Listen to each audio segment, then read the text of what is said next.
कल हम लोग महात्म सुन रहे थे, महत्व सुन रहे थे।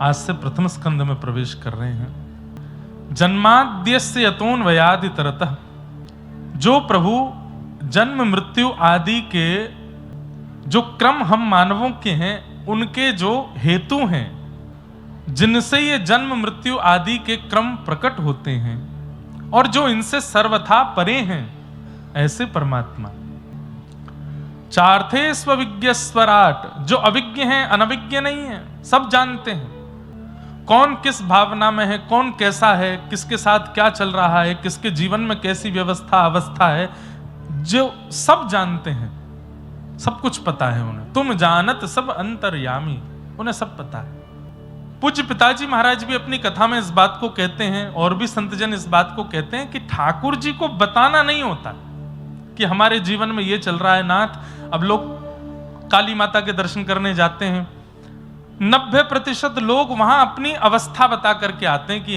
हे मैया हमारे जीवन में ये चल रहा है। उन्हें पता है, उन्हें सब पता है, वे सब जानते हैं। अरे आपके जीवन के रचनाकार ही वही हैं। ठाकुर जी ने ही संरचना की है आपके संपूर्ण जीवन की, उन्हें सब पता है।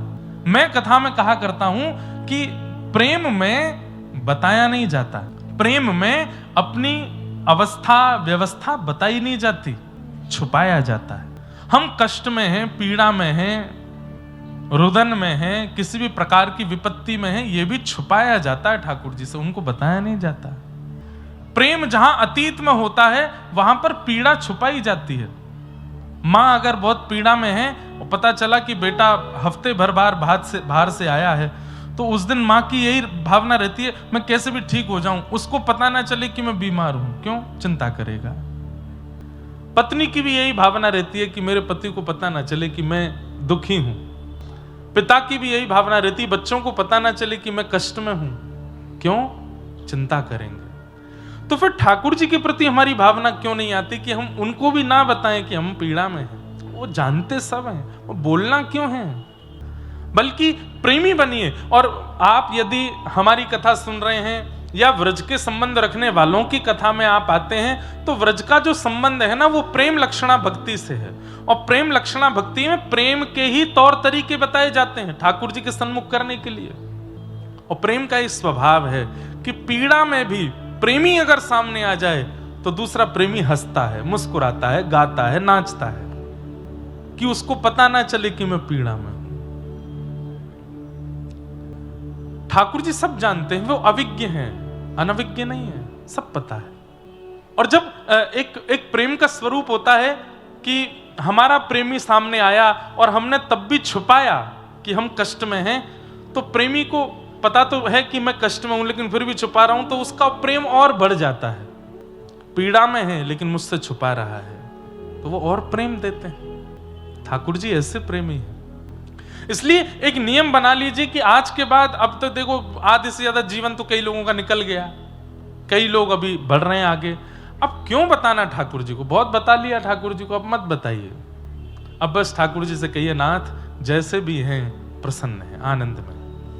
ठीक है, जीवन में उतार चढ़ाव तो सबके लगे रहते हैं। स्वामी विवेकानंद आपके बंगाल की भूमि से पूरे विश्व को ज्ञान दिया। वो कहते हैं अगर एक भी दिन आपका बिना चैलेंज के निकलता है तो इसका मतलब आप जी ही नहीं रहे हो, आप कुछ अच्छा कर नहीं रहे हो। हर दिन आपका बहुत स्मूथ हो गया है, बहुत इजीली आप चले जाते हो, कहीं भी कुछ भी कर लेते हो, तो इसका मतलब है कि आप जी नहीं रहे हो। पर हर दिन एक टास्क है, हर दिन एक पीड़ा है, हर दिन एक संकट सामने आके खड़ा हो जाता है और आप उससे जूझते हो, तो समझो कि आप जी रहे हो, आप कुछ कर रहे हो।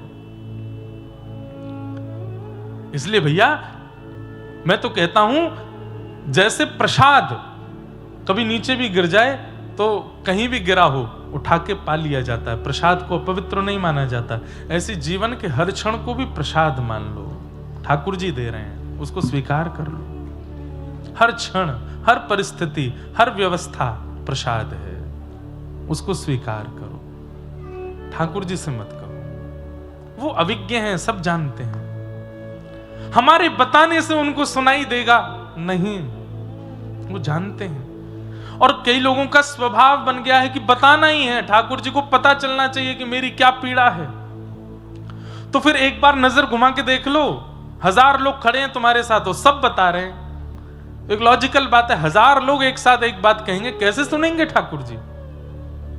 वो सब जानते हैं, मत कहिए। चार्थे स्वविज्ञ स्वराट, वो सब जानते हैं, वो स्वराट हैं। उनकी कृपा से सूर्य प्रकाशित होता है, उनकी कृपा से चंद्र प्रकाशित होता है, उनकी कृपा से वायु चल रही है, उनकी कृपा से पूरा ब्रह्मांड अपनी क्रियाओं को क्रियान्वित कर रहा है। वो नहीं जानते कि आपकी क्या जरूरतें हैं? सब जानते हैं। भीष्म पितामह कहते हैं कि मैंने कोई इतना बड़ा पाप तो नहीं किया था जो मुझे इतनी बड़ी सजा दी आपने। ठाकुर जी बोले, पाप क्या किया था, क्या नहीं किया था, क्या सजा मिलनी चाहिए, क्या नहीं मिलनी चाहिए, मुझे मत बताइए। कर्मण्येवाधिकारस्ते, तुम्हारा अधिकार केवल कर्म पर है। मां फलेषु कदाचन, फल पर तुम्हारा अधिकार नहीं है, वो तो मेरा अधिकार है कि मैं क्या दूंगा, कब दूंगा, कैसे दूंगा। इसलिए उसमें ज्यादा चिंता मत करो। हम लोगों की रुकावट का और हम लोगों की चिंता का कारण क्या है कि हम कर्म पर ध्यान ना देके फल पर ज्यादा ध्यान देते हैं। कर्म पर ध्यान ना दे करके, कर्म को व्यवस्थित ना करके फल की चिंता ज्यादा करते हैं। ठाकुर जी कहते हैं वो मेरी चिंता का विषय है, मुझे करने दो, तुम बस अपनी क्रिया करो, अपने कर्म को संवारते चलो। बंधुओं, अच्छा करने के बाद भी अच्छा ना मिले, अच्छा करने के बाद भी अच्छा ना मिले तो भी मन में रिग्रेट नहीं होगा कि मैंने बुरा किया था, नहीं, अच्छा ही किया था, नहीं मिला कोई बात नहीं, मिल जाए तो ठाकुर जी की कृपा। ये सुनना बहुत आसान लगता है पर जीना बहुत मुश्किल है। और जब से सोशल मीडिया का टाइम आया है तब से तो नेगेटिविटी तो इतनी ज्यादा लोगों में भरी पड़ी है, वो अब निकल निकल के आ रही है। मुझे कहना नहीं चाहिए पर मुझे बहुत कष्ट होता है। आज सनातन धर्म के बड़े बड़े संत जन, बड़े बड़े ऋषि जन केवल एक दूसरे से लड़ने में लगे और आमने सामने नहीं लड़ते। आमने सामने एक दूसरे के पांव छुएंगे, एक दूसरे को गले से लगाएंगे। मेरी बात बहुत ध्यान से सुनिएगा। पिछले 2 सालों के अंदर युवाओं में भक्ति जागृत हो रही है। पिछले 2 सालों में, अभी ताली नहीं बजाओ, अभी नहीं बजाओ, ताली बजाने वाली बात ही नहीं कर रहा मैं, ये चिंता वाली बात कर रहा हूं। पिछले 1.5-2 वर्षों में युवाओं में भक्ति जागृत हो रही है। न्यू ईयर पर गोवा खाली पड़े हैं, न्यू ईयर पर मनाली कोई नहीं जा रहा है और वृंदावन में तिल रखने की जगह नहीं मिल रही है। जगन्नाथपुरी में होटल खाली नहीं मिल रहे हैं। द्वारिका में गाड़ियों की लंबी कतार लगी है। क्यों? सब जा रहे हैं। कोई कहता है कि अरे फोटो खिंचवाने जाते हैं, आजकल भक्ति ट्रेंडिंग। अरे मैं कह रहा हूं चल तो रही है ना ट्रेंडिंग, कम से कम वो फोटो खिंचवाने ही जा रहे हैं, जा तो रहे हैं ना। हम ही लोग कथाओं में कहते हैं, हम ही लोग अपने मंचों से कहते हैं कि सन्मुख होए जीव मोहे जब ही। ठाकुर जी कह रहे हैं जैसे ही जीव मेरे सन्मुख आता है मैं उसके सारे विषाद दूर कर देता हूं, उसको स्वीकार कर ले। अरे वो जा तो रहा है ठाकुर जी के सामने। जैसे तैसे बड़ी मुश्किलों से युवाओं में भक्ति जागृत हो रही है और यहां पर फिर ये नेगेटिविटी शुरू हो जा रही है। आपस में लड़ रहे हैं, झगड़ रहे हैं, एक दूसरे के प्रति गलत गलत बातें कह रहे हैं। कभी किसी कथावाचक को छोटा बता रहे हैं, किसी को बड़ा बता रहे हैं, किसी के जीवन पर कुछ कह रहे हैं, कहीं कुछ डाल रहे हैं। ये सब बहुत गलत है। और फिर वही दिन आ जाएगा कि यही युवा वापस यू टर्न ले लेगा, नहीं जाएंगे मंदिरों में, खाली पड़े रह जाएंगे मंदिर, नहीं जाएगा कोई भक्ति तीर्थ धामों में। और फिर कहेंगे कि घनघोर कलिकाल आ गया है, पबों में जाते हैं, उल्टे सीधे काम करते हैं, ऐसा क्रिया करते हैं। नहीं मानेंगे। फिर भी हमें पता है ये लड़ाई झगड़े चलते ही रहेंगे। और अब इस वर्ष से तो बहुत ज्यादा ही होने लगा है। अभी वर्ष का प्रारंभ नहीं हुआ, इतना सब कुछ चल रहा है और जहां देखो वहां बस केवल धार्मिकों में लड़ाई चल रही है, संप्रदायों में विभाजन चल रहा है। ये बड़े हैं, ये छोटे हैं, इन्होंने ऐसा किया, इन्होंने वैसा किया, इन्होंने ऐसा कर दिया, ये नियम का पालन नहीं करते, ये कहां लिखा है, ये कौन से ग्रंथ की बात है। ये कलयुग में इन सब से कुछ नहीं होने वाला है। इसलिए हम ज्यादा लोगों को तो नहीं समझाते, क्योंकि मैं ही फिर कटघरे में खड़ा हो जाऊंगा। आज तो ये बता मैं हम तू बहुत बड़ा बनना है, हमको समझा रहा है। आपको तो हम बोल सकते हैं जीवन के 4 दिन बचे हैं भैया, हमारे आपके कब प्राण चले जाएं कोई पता नहीं है। जितना हो सके हरेर नाम हरेर नाम हरेर नाम एव केवलम कलौ नास्त्यैव नास्त्यैव नास्त्यैव गतिरन्यथा। श्रीमन चैतन्य महाप्रभु ने द्वार द्वार जाकर के नाम बुलवाया, क्योंकि ये नाम ही कल्याण करेगा। यहां पर विवाद छिड़ रहे हैं, विषाद छिड़ रहे हैं, आपस में लड़ झगड़ रहे हैं, आप लोग अपने काम पर ध्यान रखो। आपका काम क्या है? ठाकुर जी को भजो, ठाकुर जी को रटो, सेवा करो, अपने जीवन को सार्थक बनाओ। ये जो चल रहा है संसार में, अब इनको तो हम ज्यादा कुछ कह नहीं सकते, करने दीजिए। कटाक्ष में, विभाजन में, नीचा दिखाने में, छोटा दिखाने में, नेगेटिव बातें बोलने में लोगों को क्षण भर लगता है। और अब तो क्या बोलते हैं उसको, फ्रीडम ऑफ स्पीच मिल गई है सबको बोलने का एक। अरे कलयुग में ब्रह्मास्त्र नहीं चलते, कलयुग में पाशुपतास्त्र नहीं चलते, कलयुग में ये इंटरनेट अस्त्र चल गया है। कहीं से कोई भी कुछ भी बोल के कुछ भी किसी के बारे में कटाक्ष कर देता है, और इससे फिर लोग भ्रमित होते हैं। लोगों के मन में आता है ये आपस में खुद ही लड़ रहे हैं, हम क्या भजन करेंगे फिर। इसलिए भैया दिन हो रात हो मंगल हो। और ये हमने पता है अपने ब्रजमंडल के साधु संतों से सीखा। हमारे ब्रजमंडल के साधु ऐसे हैं, लोग उनके बारे में भी बहुत कुछ बोलते, पर वो अपने भजन पर ध्यान देते हैं और नित्य प्रणाम के योग्य हैं, नित्य वंदन के योग्य हैं। हमारे परम पूजनीय श्री प्रेमानंद जी महाराज आज वे पद यात्रा करते थे, कितने लोगों ने उनका विरोध किया। वे सुबह सुबह 2:30 बजे उठ करके, वो आप लोगों के लिए नहीं, जब वहां 5 लोग भी नहीं होते थे मार्ग पर, तब भी वो इतने बजे ही निकलते थे, तब भीड़ नहीं होती थी इतनी। अब भीड़ हो गई तो लोगों ने फिर उसको भी प्रोपेगेंडा बना करके उनके बारे में भी बोलने लगे, उनको कटाक्ष करने लगे, उनके वक्तव्यों पर भेदन और शास्त्रीय प्रमाण कहां है, ये कैसे बोल सकते हैं, ये ऐसे करते हैं, अपने को पुजवाने के लिए कर रहे हैं ये। अरे आप ये तो विचार कीजिए कि उनके कारण आज कितने लोग श्री राधा वल्लभ जी के सन्मुख हो गए, उनके कारण कितने लोग वृंदावन आ गए, जो वृंदावन कभी पहुंच नहीं पा रहे थे। ऐसे बड़े बड़े आधुनिकताओं को प्राप्त करने वाले, चाहे वो खेल जगत के लोग हों, चाहे वो सिनेमा जगत के लोग हों, चाहे वो किसी क्षेत्र के लोग हों, सबको खींच करके ले आए, घुटनों पर बैठा दिया, सर झुकवा दिया व्रज की रज में।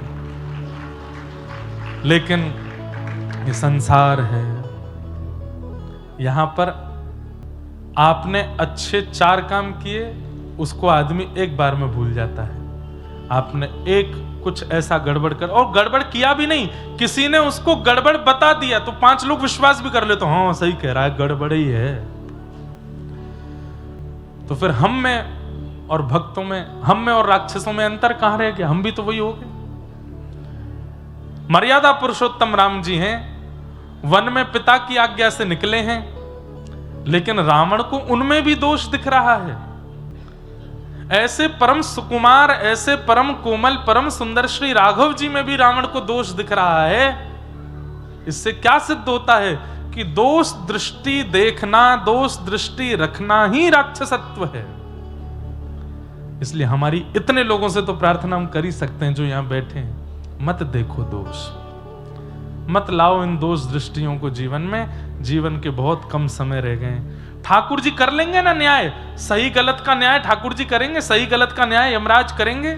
हमको किसने अधिकार दिया कि हम इस प्रकार, अब तो भजन करो, कीर्तन करो, ठाकुर जी का नाम गुणगान करो। तेने ब्रह्म हृदय आदि कवये मुह्यन्ति यत्सूरयः, जिन्होंने ब्रह्मादि देवताओं को भी, इंद्र आदि देवताओं को भी अपनी लीला पर मोहित कर लिया। तेजो वारि मृदाम यथा विनिमयो यत्र त्रिशर्गो मृषा, पृथ्वी जल अग्नि वायु आकाश भी जिनके अधीन रहता है, ऐसे श्री ठाकुर जी जहां पर 3 त्रिगुणातीत सृष्टि के जो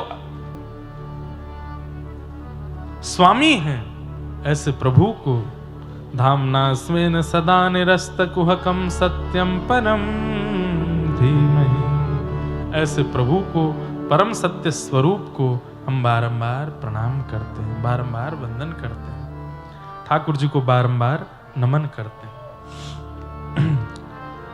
भागवत जी के द्वितीय श्लोक में विषय, अधिकारी, संबंध और प्रयोजन 4 बातें बताई गई हैं। धर्म प्रोजित कई तवोत्र परमो निर्मत्सराणां सतां वैद्यं वास्तवमत्र वस्तु शिवतं तापत्रयोन्मूलनम्। श्रीमद्भागवते महामुनिकृते किं वा परैरीश्वरः सद्यो हृदयवरुध्यते त्रिकृतिभिः शुश्रूषुभिस्तत्क्षणा। सब लोग बैठ जाओ और ध्यान से सुनो। विषय, अधिकारी, संबंध और प्रयोजन, ये 4 बातें। सन्मुख वाले जो लोग हैं, जो बिल्कुल व्यासपीठ के सन्मुख रहते हैं, उनको आना और जाना तब करना चाहिए जब कीर्तन संकीर्तन हो, कथा के बीच में नहीं उठा कर। क्योंकि आप उठ के जा रहे हैं अपने कार्य से, पर आपके पीछे जो लोग बैठे हैं वो बिल्कुल कांस्टेंट देख के कथा सुन रहे हैं, एक एक शब्द सुन रहे हैं, और हम भी उनको देख के सुना रहे हैं। तो बीच में धारा प्रवाह बांध की तरह रुक जाता है। इसलिए जिनको बीच बीच में उठने की आदत है वो ऐसी जगह बैठा करें कि कब गए कब आए पता ही नहीं चली। अब पूरी जनता को लांघें, उछल कूद करते हुए बाहर जाते, फिर वहीं उछल कूद करते हुए आप। वयोवृद्धों के लिए तो नहीं है बात, ये सब आचार्य संहिताएं कथाओं की, ये सब मर्यादाएं हैं, इनको हम नहीं बताएंगे तो कौन बताएगा। तो इसलिए ध्यान से सुनो। सबसे पहली बात, श्रीमद् भागवत जी का विषय क्या है? सुनने वाले श्रोताओं के चित्त में परम धर्म का बीज बोना। धर्म और परम धर्म में अंतर क्या है? इस संसार में रहने के लिए और इस संसार में व्यवस्थित जीवन जीने के लिए आप जो कर्म करते हैं वो सब धर्म कहलाते हैं। लेकिन इस संसार के त्याग के पश्चात जिस गति को आप प्राप्त करते हैं, वो गति जिस भाव से प्राप्त होती है उसको परम धर्म कहते हैं। समझ में आई बात? आप सुबह उठते हैं, उठते ही आप स्नान करते हैं, यह धर्म है। स्नान करते ही आप रात्रि के वस्त्र नहीं पहनते, नए वस्त्र पहनते हैं, यह धर्म है। आप सुबह उठने के बाद में व्यायाम आदि करते हैं, यह धर्म है। बाल भोग पाते हैं, यह धर्म है। माता पिता के चरण छूते हैं, यह धर्म है। मंदिर में जाके पूजा अर्चना करते हैं, धर्म है। अपने कार्य के लिए बच्चे स्कूल जाते हैं, थोड़े बड़े यूनिवर्सिटी जाते हैं, और बड़े अपने व्यापार के लिए जॉब पे जाते हैं, फैक्ट्री जाते हैं, किसी भी प्रकार के काम में जाते हैं, रिक्शा चलाते हैं, गाड़ी चलाते हैं, प्लेन उड़ाते हैं, ये सब धर्म है। जहां पर आप व्यवस्थित होकर के अपना जीवन इस संसार में जी रहे हो, 2 समय की रोटी पाने के लिए, धन कमाने के लिए, परिवार चलाने के लिए जो भी व्यवस्थित होकर कर्म कर रहे हो, वो सब धर्म कहलाता है। हाँ, उसमें किसी का छल करके, कपट करके, किसी का अधिकार छीन के या गलत प्रकार से क्रिया करें, वो अधर्म है। पर आप बिल्कुल व्यवस्थित होकर के अपना जीवन जी रहे हो, तो आपका पूरा जीवन धर्म है। पर इस संसार में रहने के लिए और यहां तक की सीमा पर व्यवस्थित होने के लिए जो कर्म, वो धर्म। पर भगवत प्राप्ति के लिए जो आप कर्म करते हो, वो परम धर्म है। श्रीमद् भागवत जी परम धर्म सिखाती है। इस संसार में तो रह लिए, यहां तो सब कर लिया, सब कमा लिया, खा लिया। ठाकुर जी ने श्रीमद् भगवत गीता के माध्यम से धर्म और परम धर्म दोनों बातें बताई हैं। संसार में कैसे रहना और मेरी प्राप्ति कैसे करनी। पर श्रीमद् भागवत तो केवल परम धर्म का उपदेश देती हैं। भगवत प्राप्ति कैसे हो, भगवत सन्निधि कैसे प्राप्त हो। कथा आप लोग सुन रहे हैं, ये धर्म नहीं है, ये परम धर्म है। यहां जो आप लोग बैठ करके ये पूरा प्रसंग श्रवण कर रहे हैं, ये धर्म का स्वरूप नहीं है। क्योंकि यहां आप जीवन जीने की कला नहीं सीख रहे हो, यहां भगवत प्राप्ति की कला सीख रहे हो।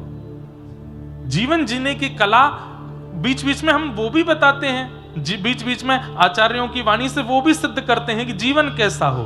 पर यहां पर मूल रूप से एक ही बात प्रस्तावित की जाती है कि भगवत प्राप्ति कैसे हो, वो परम धर्म है। इस लोक में रहने के लिए जो क्रियाएं हैं वो धर्म है, और परलोक की प्राप्ति के लिए, वृंदावन की प्राप्ति के लिए, ठाकुर की प्राप्ति के लिए जो क्रिया है वो परम धर्म है। श्रीमद् भागवत परम धर्म का बीज बोती है। अब ये भी बात समझने की, बीज बोती है। बीज बो दिया गया, लेकिन वो बीज पुष्पित हो, फलित हो, वृक्षित हो, वृहद हो, ये काम आपका है। इन 7 दिनों में जुताई और बुवाई हम कर देंगे, लेकिन 8वें दिन से वो जो बीज भीतर गया है वो बड़ा होकर के वृक्ष बने, पुष्पित, फलित और सुगंधित हो, ये आपकी जिम्मेवारी है। कथाएं तो बहुत होती हैं कलकत्ता में, हर महीने 2 महीने में एक श्रेष्ठ व्यास कलकत्ता में होते हैं, इतनी कथाएं करते हैं। मतलब जुताई बुवाई तो खूब हो रही है, पर हमारी हृदय रूपी धरा कैसी है इस पर निर्भर करता है कि पेड़ उगेगा कि नहीं। हृदय रूपी धरा में खाद कैसी पड़ी हुई है उससे पता चलेगा कि भाई बीज पुष्पित, फलित और वृक्षित होगा कि नहीं। कई जगह जमीन इतनी ज्यादा योग्य नहीं होती तो वहां कितने भी बीज बो दो वहां वृक्ष उगता ही नहीं है, तो वहां पर खाद डाली जाती है, थोड़ा अच्छा किया जाता है, वहां की जमीन को थोड़ा उपजाऊ बनाया जाता है, तब जाकर के वो पुष्पित होती है। वहां पर कोई भी बीज डाला जाए वो फलित हो जाता है। पर आजकल हमारे राष्ट्र में चाहे पूरे विश्व में लोगों की हृदय रूपी जो धरा है वो बांझ हो गई है, उसमें ज्यादा पेड़ उगते नहीं हैं। बीज तो बहुत बोए जाते हैं लेकिन उनसे कोई मिलता नहीं। कई बार हमने ही देखा, कथा सुन के गए हैं, कथा सुनने के बाद ही वो ये सब करने लगे जिनके लिए कथा में मना किया गया, जिनके लिए कथा में रोका गया। लड़ रहे हैं, झगड़ रहे हैं, छल कर रहे हैं, कपट कर रहे हैं। अभी एक जगह मेरी कथा थी तो वहां एक माता जी मुझसे बोली, महाराज जी मैं जितनी देर कथा सुनती हूं और जितनी देर पंडाल में होती हूं उतनी देर मुझको सब याद रहता है आपने क्या कहा, और घर आती सब भूल जाती हूं, सब चला जाता है दिमाग से। घर में लड़ाई झगड़ा होता है तब भी मैं लड़ लेती हूँ, बाद में याद आता है आपने तो कथा में बोला था ऐसे ऐसे नहीं करना, ये नहीं करना, वो नहीं करना। मैंने कहा ये कलयुग का प्रभाव है। कलयुग हमारे हृदय को व्यवस्थित होने नहीं देता। पर कथा यहां याद रखने का विषय नहीं है, हमारे जाने के बाद याद रखने का विषय है कि क्या बोल के गए हैं, क्या समझा के गए हैं, क्या बता के गए हैं, वो चित्त में रहे। ज्ञान जब दिया जाता है तब सब स्वीकार करते हैं, पर उस समय स्वीकार नहीं, उसको तो ज्ञानी के ज्ञान का विश्राम हो जाए उसके बाद लागू करना है, तभी तो उसका लाभ है। अब आप क्लासरूम में तो बहुत अच्छे से बैठते हो जब टीचर पढ़ाते हैं, लेकिन एग्जाम में आके क्लास में तो मुझे सब याद था पर ये एग्जाम पेपर आते ही भूल जाता हूं मैं, तब तो फेल हो ही जाना है। ये क्लासरूम है और यहां से बाहर जाते ही आपका एग्जाम शुरू होता है। ये बातें वहां याद रखनी है, यहां याद रखने की आवश्यकता नहीं। यहां तो केवल उसको नोट डाउन करते जाओ और बाहर जाती उसको लागू कर दो। तो श्रीमद् भागवत परम धर्म का विषय है, धर्म का नहीं, परम धर्म। ठाकुर जी कैसे मिले, भगवत प्राप्ति कैसे हो, जीवन का उद्धार कैसे हो, कल्याण कैसे हो, उसका जो विषय प्रतिपादित करे वो भागवत। दूसरी बात बहुत सावधानी से सुनिएगा, श्रीमद् भागवत के परम धर्म के विषय को किस प्रकार के लोग स्वीकार कर पाते हैं, तब कहते हैं निर्मत्सराणाम सताम, जिनके जीवन में मात्सर्य दोष नहीं है। मात्सर्य दोष किसको कहते हैं? जो दूसरे के सुख से दुखी होते हैं। आज की डेट में संसार में सबसे ज्यादा लोग इसी श्रेणी के हैं, अपने दुख से दुखी नहीं है। मुझे बुखार आ जाए चलेगा, मुझे खांसी हो जाए चलेगा, पर वो ठीक नहीं रहना चाहिए, उसको भी बीमार करो। मैं निर्धन हो गया, मेरा व्यापार ठप हो गया, चलेगा, कोई बात नहीं, पर उसका क्यों चल रहा है, इस बात से पीड़ित है, इस बात से दुखी। बड़ी प्रसिद्ध कथा है, एक व्यक्ति गया, जाके उसने तप किया, भगवान प्रसन्न होकर के बोले वरदान मांगो।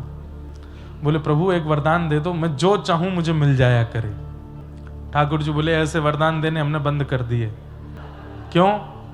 बोले भस्मासुर आया था और उसने मांगा मैं जिसके सिर पे हाथ धरूं वो भस्म हो जाए। शंकर जी ने वरदान दिया, शंकर जी के पीछे भागा, तो तुमको ही भस्म करूंगा मैं। ये सब वरदान नहीं देने हमको। तो प्रभु मैंने तप किया, थोड़ा तो कुछ दो। बोले कुछ और मांगो। बोले नहीं चाहिए यही, मैं जो चाहूं मुझे मिले। तो ठाकुर जी बोले कलयुग का जीव है, चल तूने जो मांगा तुझे देंगे, लेकिन तरीका हमारा होगा। बोले क्या? तू जो चाहेगा तुझे मिलेगा, पड़ोसी को दुगना मिलेगा। ये कोई बात नहीं होती। बोले यही बात है भाई, अब तू जो चाहेगा तुझे मिलेगा, लेकिन तेरे सामने वाले को तुझसे दुगना मिलेगा। जा। आ गया, बढ़िया मेरा बंगलो बन जाए कोलकाता में, और उसका तो एक बना, पड़ोसी के दो बने, दो बने। उसने कहा बढ़िया बने, तो पड़ोसी को बहुत ही बढ़िया बना। कोई बात नहीं, तब तक भी सहता रहा। मेरे पास एक बढ़िया लग्जरी कार हो जाए, तेरे पे एक हुई, पड़ोसी पे दो आ गए। मेरा 10-15 करोड़ का टर्नओवर हो जाए, 100 करोड़ का टर्नओवर हो जाए, पड़ोसी का और दुगना हो गया। एक सुंदर सी कन्या से मेरा ब्याह हो जाए, पड़ोसी के दो हो गए। मन में विचार करने लगा कि इसके तो मैं जो मांगता हूं सब दुगना मिलता है, तो इसका मतलब तो ये है कि मैं जो भी अच्छा मांगूंगा मुझे थोड़ा मिलेगा, इसको दुगना मिलेगा। लेकिन इसमें यह भी तो होगा कि अगर मैं कोई घाटे की वस्तु मांगूंगा तो मुझे एक होगी, इसको दुगनी होगी। तो चलो अब घाटा मांगते हैं। मेरा आधा घर टूट जाए, और वो आधा घर टूटा, उसका पूरा ही टूट गया। मेरे घर के बिल्कुल मुख्य द्वार पर एक बड़ा गड्ढा हो जाए, मेरे तो एक हुआ, उसके दो हो गए। मेरी एक आंख फूट जाए, अब मेरी तो एक ही फूटेगी, दोनों से ही अंधा हो जाएगा ये इस प्रकार की भावना से जो लोग बड़े चिंतित रहते हैं, दिन रात उनकी चिंता ही केवल यह है कि वो श्रेष्ठ क्यों हो रहा है, उसके पास सब कुछ क्यों है, वो मुझसे आगे कैसे निकल गया। ऐसे लोगों को मात्सर्य दोषी कहते हैं, और मात्सर्य दोषी लोग आध्यात्म से दूर रहें, क्योंकि उनको आध्यात्म की चर्चा कभी समझ में नहीं आ सकती। कितनी बड़ी विडंबना की बात है। दोष संसार में अनेक हैं, काम, क्रोध, लोभ, ईर्ष्या, द्वेष, अभिनिवेश, अहंता, ममता, चिंता, इतने सारे दोष हैं संसार में। लेकिन केवल ईर्ष्यालु लोगों को कहा गया कि ये लोग कभी आध्यात्म के पथ पर चल नहीं पाएंगे। जिसके चित्त में काम है, जिसके चित्त में क्रोध है, जिसके चित्त में लोभ है, वो भी आध्यात्म पथ पर चल के एक दिन सुधर जाएगा, पर ईर्ष्यालु नहीं सुधर पाएगा। ईर्ष्यालु को बहुत समय लगेगा। और मानो चाहे मत मानो, पर ईर्ष्या सबको होती है, सबके चित्त में होती है। कोई अभिमानवश नहीं कहेंगे हम व्यासपीठ पर बैठ के कि हमारे चित्त को भगवान ने शुद्ध रखा। ठाकुर जी सदा रखें, पर ईर्ष्यालु बहुत लोगों को होती है। और ये ईर्ष्या भगवत प्राप्ति में सबसे बड़ी बाधा। इतनी बड़ी बाधा काम भी नहीं है, इतनी बड़ी बाधा क्रोध, लोभ भी नहीं है, जितनी बड़ी बाधा ईर्ष्या है। एक प्रकार से अगर मैं कह दूं तो कोई अतिशयोक्ति नहीं, ईर्ष्या एक ऐसा रोग है कि उसके लगते ही काम रोग भी लगता है, क्रोध रोग भी लगता है, बाकी के सारे रोग भी आते हैं। अगर आप सारे रोगों से ग्रसित हो तो इसका मतलब आपके अंदर ईर्ष्या भी है, तभी सारे रोग आए हैं। और ईर्ष्या यदि ठीक हो गई तो धीरे धीरे सारे रोग ठीक होने शुरू हो जाएंगे। काम भी चला जाएगा, लोभ भी चला जाएगा, मोह भी चला जाएगा, चिंता भी चली जाएगी, अहमता भी चली जाएगी। ईर्ष्या को ठीक करो। हम तो कहते हैं कथा में कि जिससे ईर्ष्या होती है उसका चिंतन करो। अभी किससे होती है ईर्ष्या? कलकत्ता में कौन है जिसको देख के आपको अच्छा नहीं लगता? उसका चिंतन कर लो एक क्षण के लिए, और फिर 7 दिन कथा सुनो। 7 दिन बाद फिर से उसको याद करना, और याद नहीं उसके पास ही चले जाना, उसको जाके सामने से देखना। अगर तब भी ईर्ष्या हुई तो फिर एक कथा और सुनो, और तब ईर्ष्या नहीं हो तो समझना कि कथा ने चित्त को परिवर्तित किया। ठाकुर जी ने हमको देख लिया, तभी ईर्ष्या नहीं हो रही है। ईर्ष्या दोष जिसे कहते हैं मात्सर्य, ये मात्सर्य दोष ठाकुर जी को प्रिय नहीं लगता। निर्मत्सराणाम सताम वैद्यम वास्तवमत्र वस्तु शिवदम। आपकी बंगाल की भूमि को जैसे चैतन्य महाप्रभु ने सुशोभित किया, ऐसे ही आपकी बंगाल की भूमि को सुशोभित किया हमारे कविराज, जिन्हें कविराज कह दूं तो कोई अतिशयोक्ति नहीं, बल्कि छोटा है कविराज भी, श्री जयदेव महाप्रभु। वे भी इसी बंगाल की भूमि पर जन्मे, बाद में फिर उड़ीसा जगन्नाथ प्रभु के चरणों में चले गए। अच्छा, जगन्नाथ जी का भी यश गायन करने वाले चाहे चैतन्य महाप्रभु हों चाहे जयदेव महाप्रभु हों, सब आए बंगाल में। बंगाल से गए महाप्रभु जी के पास।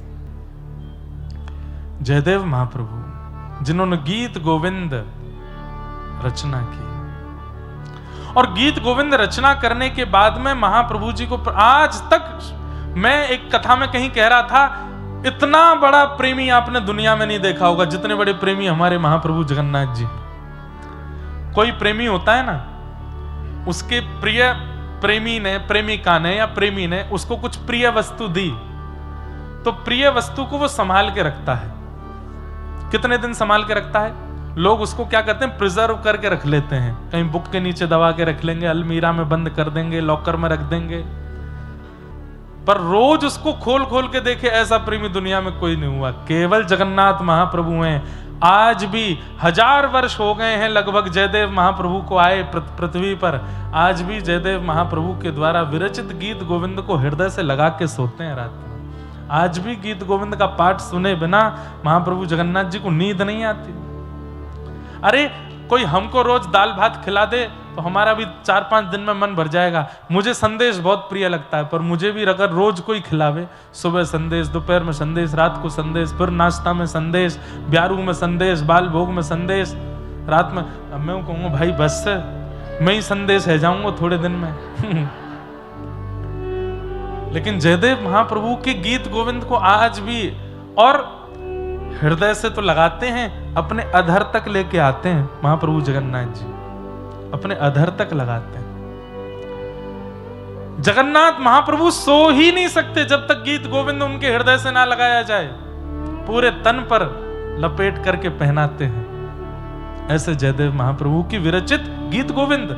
तो कहते हैं कि उस काल में गीत गोविंद की इतनी प्रसिद्धि हो गई, जहां कहीं भी कोई गीत गोविंद गाता था उसको महाप्रभु जगन्नाथ जी का अनुभव होने लगता था। कोई बंगाल में बैठ करके गीत गोविंद गाने, ये तो आज भी होता है, पर आजकल हमारी अनुभव करने की क्षमता चली गई है। आज भी अगर मैं अभी भी गीत गोविंद गाना शुरू करूं व्यास मंच से, महाप्रभु जगन्नाथ जी 1 सेकंड के लिए सही इस पंडाल में आ जाएंगे, 1 क्षण के लिए आएंगे। और जब वो आएंगे, या तो किसी के रोए खड़े हो जाएंगे, या किसी के नेत्र सजल हो जाएंगे, या किसी का मन शांत हो जाएगा, किसी का विषाद दूर हो जाएगा। ऐसे अनुभव के रूप में महाप्रभु जी आएंगे और मैं गाऊंगा 2 पंक्ति, देखना अनुभव होगा आपको। लेकिन जब जयदेव महाप्रभु ने गीत गोविंद की रचना की तो किसी ने उनसे भी चिड़न कर ली उस समय पर, क्योंकि जिसको देखो वो गीत गोविंद गा रहा है। तो एक और कवि थे, उन्होंने गीत गोविंद अपना लिखा और उसके नाम गीत गोविंद लिख दिया, और वो पूरी दुनिया से लड़ने लगे। इस बात के प्रस्ताव पर राजा के पास भी पहुंच गए कि इनका गीत गोविंद श्रेष्ठ नहीं है, मेरा श्रेष्ठ है। राजा भी थोड़ा थोड़ा उनके रुझान में आने लगा कि हो सकता है इनका गीत गोविंद अच्छा हो।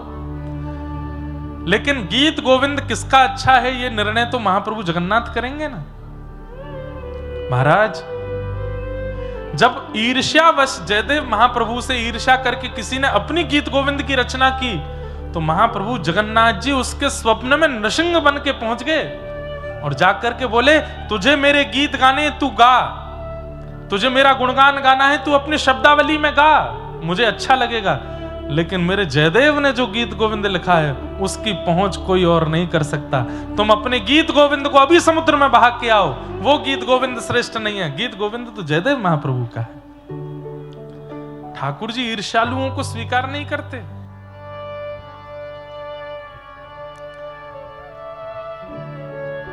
श्रित कमला कुच धत कुंडल धत कुंडल कलित ललित वनमाल जय जय देव हरे।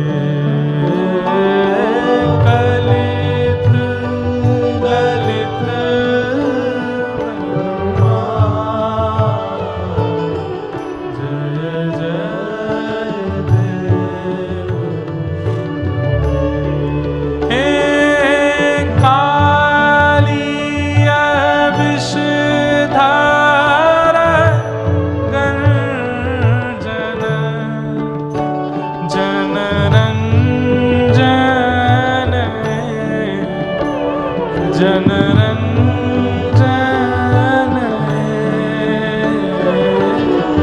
मुनि जन मानस हंस जय जय देव हरे मुनि जन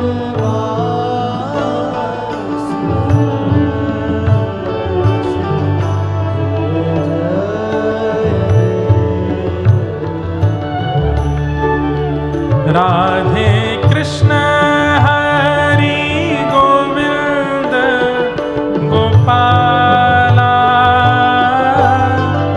नंद जी को लाला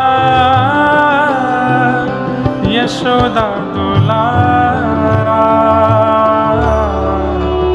राधे कृष्ण हरि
श्रीमुख चंद्र चकोर जय जय देव हरे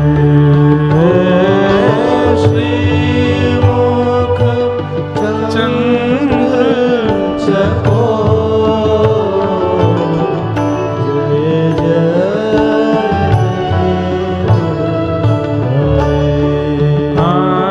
श्री राधा मुख चंद्र चकोर जय जय देव हरे राधा मुख चंद्र चकोर जय जय देव